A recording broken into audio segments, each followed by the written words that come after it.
every time he would reach out to me, I would cringe at his touch. Kasi sinasabi ko, ako bang nasa isip niya? Ikaw lang. O yung ibang babae, di ba? Siya lang.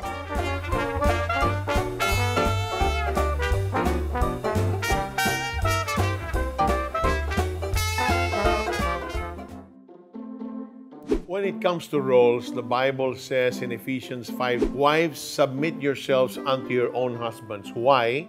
Because the husband is the head of the wife, just as Christ is the head of the church, of which He is Savior. So, it's very clear, the husband is the head of the wife, so kailangan siya yung leader. Siyang magli-lead. And as a leader, I mentioned earlier that he needs to be the provider. He needs to be the protector of the home. That's true. I agree with you. Besides being a lover to your wife, you need to reassure your wife very often that she is loved, that she is valued.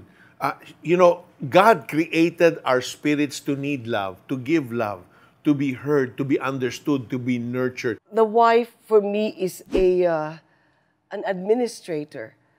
You see, I believe that all the talents, all the gifts, all the abilities, even the disposition that were placed into me by the Lord helps me become a godly and skillful administrator in the home. I can be wise in stretching the peso and wise in handling the finances. So, because we are wise, we become effective administrator of that which God has entrusted to the two of us. A wife is a helper. Yes. And of course, as a helper, we don't mean to say siya yung helper mo sa paglaba. Although, all around.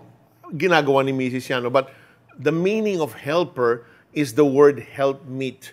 And the word helpmeet in the Bible, in its original, in Hebrew, is the word ezer. Yes. And the word ezer is a? It's a military word that simply means assistant to the commander. God is our commander-in-chief. He is the commander, and I am the assistant to the commander. Ayun, hindi si Mrs. ang commander. Siya yung assistant ng commander. Another thing about the wife, she's also the lover, companion. Di po ba? Lover, being always ready for the husband. So, I remember a story one time, paano kung masakit ang ulo ni Mrs.?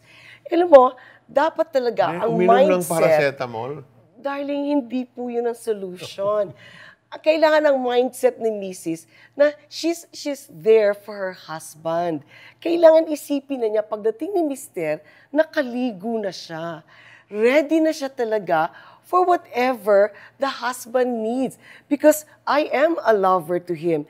And not only that, I'm also a companion. Di ba ang companion, magkasama palagi. Hindi naman laging masakit ang ulo ko. Excuse na lang po yun. Another very important role of a husband, that he is God's sovereignty in the home. Meaning to say, he is like a judge. When it is sin, it is sin. Walang gray area.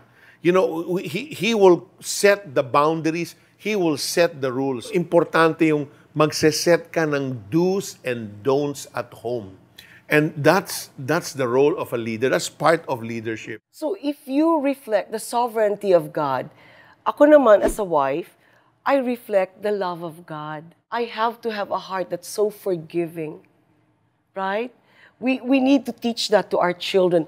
We show it to our children that we know how to forgive. Ako, I'll give an example. When you were such a playboy, before we both became Christian, you were such a playboy. Now everybody knows. But honey bun, when we came to know the Lord, He totally changed. But it was my heart that had a difficult time forgiving Him. Because every time He would reach out to me, I would cringe at His touch. Kasi sinasabi ko, ako bang nasa isip niya? Ikaw lang. O yung ibang babae, di ba?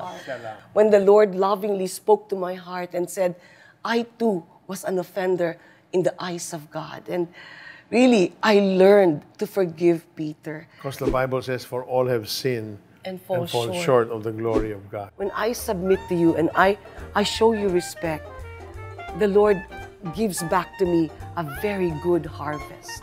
Agree ako dyan. So much joy. Believe me. Happy wife, happy life.